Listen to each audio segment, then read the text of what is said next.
in the Unresolved Problems segment tonight. Did U.S. Central Command downplay intelligence about ISIS?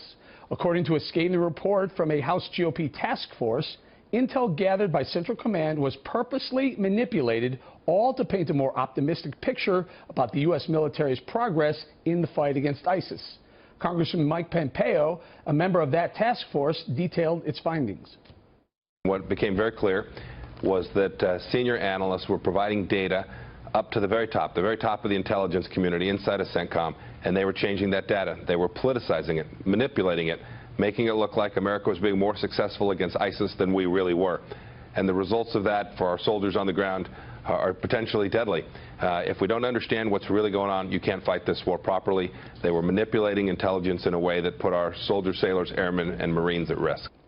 Joining us now from Washington with reaction, former Speaker of the House, Newt Gingrich. Mr. Gingrich, Mr. Speaker, Mike Pompeo says that they were politicizing the data. How do they do that?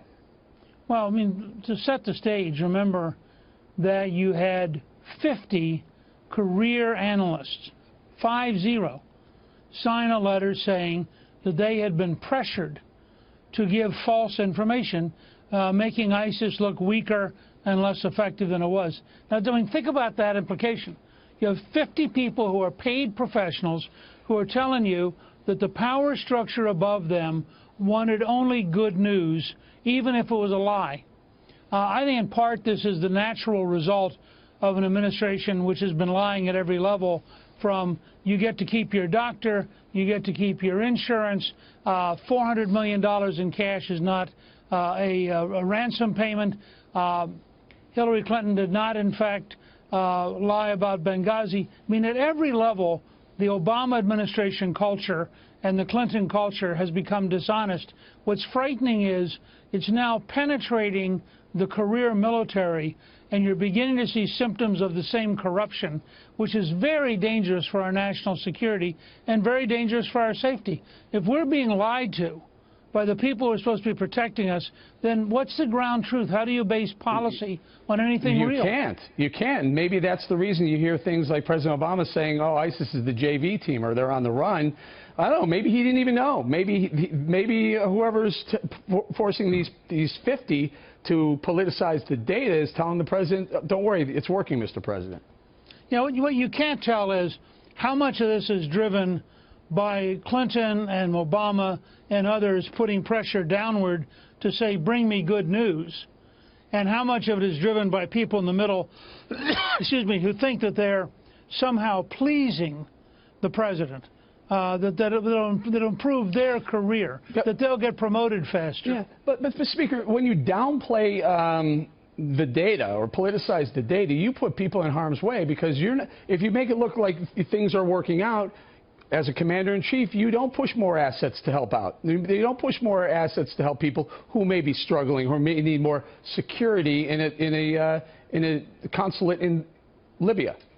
Look, first of all, as you know, there were 600 requests for increased security in Libya that were neglected or ignored by Hillary Clinton. 600. So there's an example where the people who are saying it's dangerous were being told, oh, you're exaggerating, don't worry about it, until, of course, we had 4 Americans killed, including the ambassador at Benghazi. But it's deeper than that. Remember, ISIS is an organization which ultimately wants to attack the United States. Excuse me. So not only are we putting our troops at risk, we're putting our country at risk. If you're getting false intelligence about North Korea, false intelligence about Pakistan, false intelligence about Iran, how can you possibly have an effective national security policy? This is a very serious problem. It says it went all the way to the top, and I'm trying to figure out who is or what is the top, Mr. Speaker? Apparently, and again, this is all based on, as we see with this administration over and over, very slow walking. The Inspector General has been stalled. The analysts who are being brought in actually had their superiors were in the room watching them testify. So you can imagine how intimidating that was. But at a minimum, it goes up to the Major General, who has now been transferred to the Pentagon and given a different job. But if this is really true, if he was instructing people to lie, I don't see how they avoid a court-martial and bring him out in terms of, or get him to resign, because you cannot have a deliberate imposition of dishonesty in a military organization. It sickens the whole organization. Do you think State Department got involved as well, the Defense and State, with the pressure? We don't know. I mean, all we know is they felt they were being directly pressured in the Central Command in Tampa, and I have not seen any evidence of beyond that. My personal view is that the State Department is sufficiently deluded on any given day that it doesn't matter.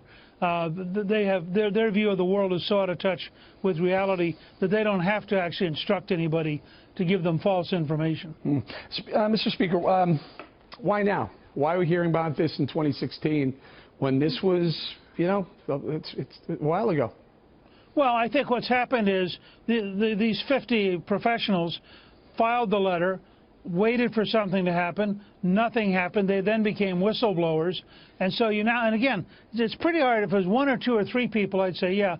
I had friends who were in the business who were retired Army who were telling me a year ago that the information was increasingly false and that you were being pressured to say things that were not true.